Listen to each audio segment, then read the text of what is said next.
NT Ramarao గారు ఒక సంఘ సంస్కర్త, సామాజిక విప్లవవాది ఆయన.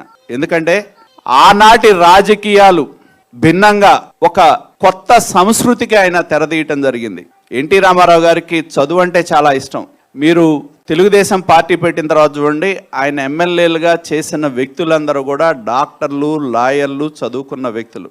ఏ కులమైనా తీసుకోండి, మా జిల్లాలో ఉన్న పుష్పరాజుని తీసుకున్నా, ఒక బాలయోగిని తీసుకున్నా, లేకపోతే ఎవరిని తీసుకున్నా, లేదా మా జిల్లాలో ఉన్న కోడెల గారిని తీసుకున్నా, లేకపోతే రత్తయ్య గారిని తీసుకున్నా, ఎవరినైనా ఆయన చదువుకున్న వ్యక్తుల్ని ప్రోత్సహించాడు. ఎందుకంటే చదువు అంటే ఎన్టీ రామారావు గారికి అంత అభిమానం. చదువు ద్వారానే ప్రగతి సాధ్యమని చెప్పి నమ్మిన వ్యక్తి ఎన్టీఆర్. దానికోసమే మీరు చూస్తే ఆయన ముఖ్యమంత్రి అయిన తర్వాత గురుకుల పాఠశాలలు, ఇవాళ మనం చెప్తాం రెసిడెన్షియల్ పాఠశాలలు అనేది ఆంధ్రప్రదేశ్లో తీసుకొచ్చిన మహానుభావుడు ఎన్టీఆర్ అనేది గుర్తుపెట్టుకోండి.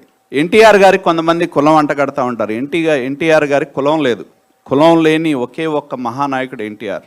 మీరు ఏ కులానికి సంబంధించిన వాళ్ళైనా వాళ్ళకి ఎన్టీఆర్ గారు తెలుగుదేశం పార్టీ పెట్టిన తర్వాత తరాల తరబడి అనగదొక్క వర్గాల ప్రజలు తల ఎత్తుకొని ఆత్మ గౌరవంతో నిలబెట్టే విధంగా చేసిన ఒకే ఒక వ్యక్తి ఎన్టీఆర్. ఎంతో మంది బీసీ వర్గాల ప్రజలు, బలహీన వర్గాల ప్రజలు ఆనాటున్న సమకాలీన రాజకీయాల్లో అనగదొక్కబడి అభివృద్ధికి దూరంగా, రాజకీయాలకు దూరంగా ఉన్న వ్యక్తుల్ని గొప్ప రాజకీయ నాయకులుగా చేసి వాళ్లకు ఒక స్థానం కల్పించి బీసీ వర్గాల ప్రజలు ఈ పార్టీ మాది అనే భావన కలిగే విధంగా చేసిన వ్యక్తి.